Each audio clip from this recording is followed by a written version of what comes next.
শ্রীগুরু ও বৈদিক ঋষি কবিদের প্রণাম জানিয়ে আবিশ্বের কবিদের কবিতা পাঠে বৈদিক যুগ থেকে অধুনান্তিক সময়ের আবিশ্বের কবিদের কবিতা পাঠের ধারাবাহিকতায় আজ আবার ফিরে এলাম উপনিষদের কঠোর উপনিষদ প্রথম অধ্যায় প্রথম বল্লীর ৬তম মণ্ডলে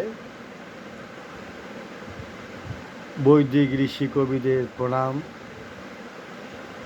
অনুপোষ্য যথা পূর্বে প্রতিপোষ্য তথা পরে শস্যমিব মর্তপোচ্যতে শস্যমিবাজায়তে পুনঃ। মনে মনে উক্ত প্রকার চিন্তার পর নচিকেতা পিতাকে বলিলেন,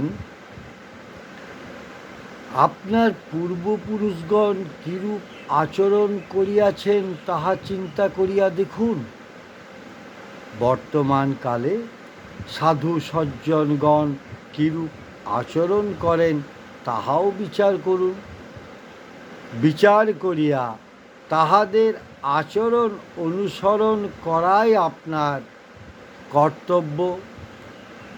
মরণশীল মানুষ শস্যের ন্যায় সময় হইলেই মরিয়া যায়, আবার শস্যের মতো পুনরায় উৎপন্ন হয়। ঋষি কবিদের প্রণাম।